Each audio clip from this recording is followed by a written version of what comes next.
Welcome back to Sabrina's workshop. Today I'm going to be showing you how I made this abandoned TIE fighter diorama. So first things first, I used my 3D printer and printed out a model that I found on Thingiverse. I will link the item below in the description. I sanded that, prepared it, and then glued the two halves together.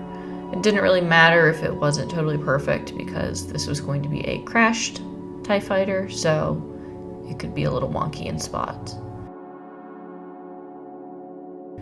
I initially airbrushed it silver because I didn't have any reference photos next to me, and I thought, oh, TIE fighters are silver when they're clearly black and gray. So I went back over and did them black and gray, and then hand painted each panel black. So this is a good lesson to always have your reference photos close at hand. Next, I wanted to make sure that it fit on the base that I got. This was a little shadow box decoration that I got from the Dollar Tree. I love these things. I use them all the time. And they're pretty solid for resin pouring and things like that. So I measured it out on a piece of XPS foam and then used my brand new favorite tool, the hot wire cutter, to carve it out. Yes, I know I'm probably not using this in exactly the right way, but this was my first time, so forgive me.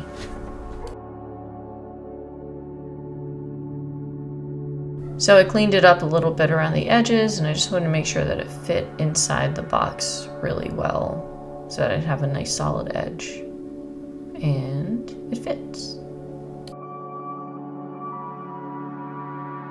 I also added a top piece to give it some more height, and I ended up hot gluing that on later. And then I used some scissors and just kind of clipped out bits of the TIE fighter where there would be some wreckage. I made sure I got that into position again in the right spot. This is the first time I'll be using this stuff, which is plaster, and mixing that with paint, Mod Podge, and a little bit of water, like I've learned on lots of other channels. Boy Like Hobby Time does that. A lot of other people use that mixture because it kind of seals it in really well. And the paint just makes sure that you can tell what you've covered and what you haven't. And that way when you paint it later, you don't have any bare spots. So I used hot glue and connected that top piece, and then I got to work on slathering on all the Mod Podge plaster mixture. This bit was actually really fun.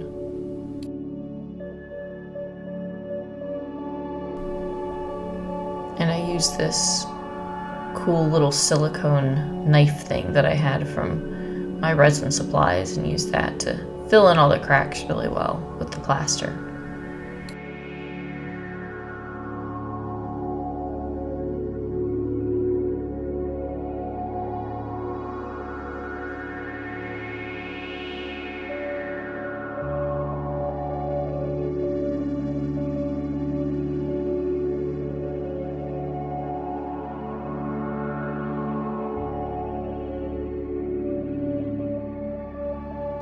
Off camera, I added some flocking and some dirt made out of coffee grounds to the base and painted the inside of the shadow box black.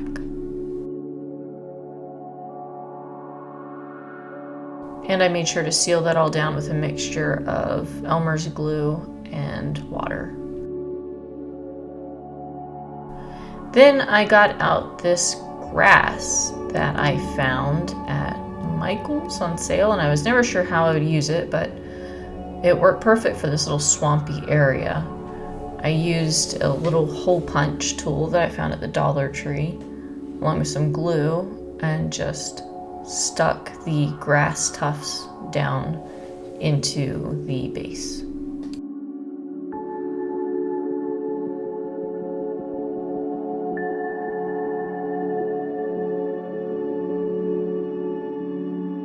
It took some trial and error figuring out the best way to do this, but this seemed to be the best method.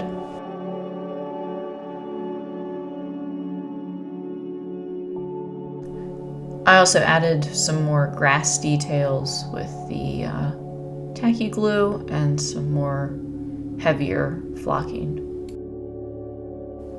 I did some black dry brushing to bring out the shadows on the rock, and then I used some more PVA glue and light flocking to make a paste that I could use as moss to apply to the TIE fighter.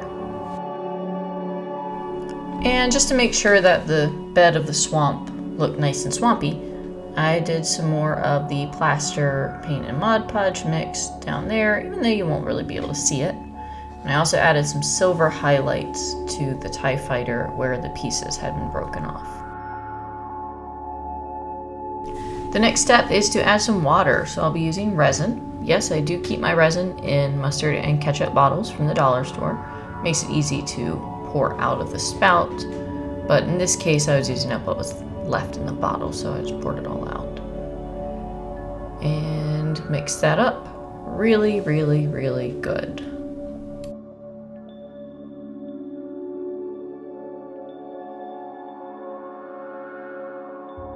Once I got all of the mixed resin out, I added some blue, green, and black ink to give it some swamp water color. And then I just poured that in around the side of the base, and I had already sealed the wood with some packing tape. I didn't have masking tape, which I prefer, but packing tape ended up working just fine, and I didn't have any leaks or anything like that. And then I just poured that in. I used a lighter to pop little bubbles and tried really hard not to set all that grass on fire. And then I let it cure for about 24 hours. Then it was ready for the glamour shots.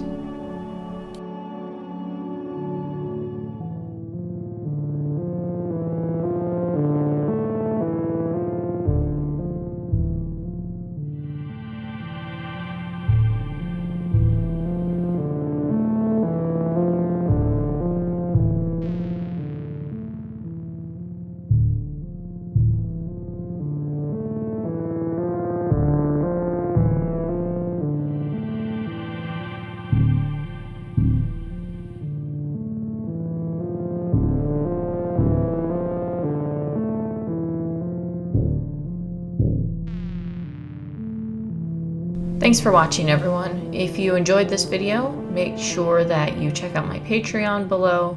That supports me doing projects and builds like this. And be sure to like and subscribe to the channel for more projects from the workshop.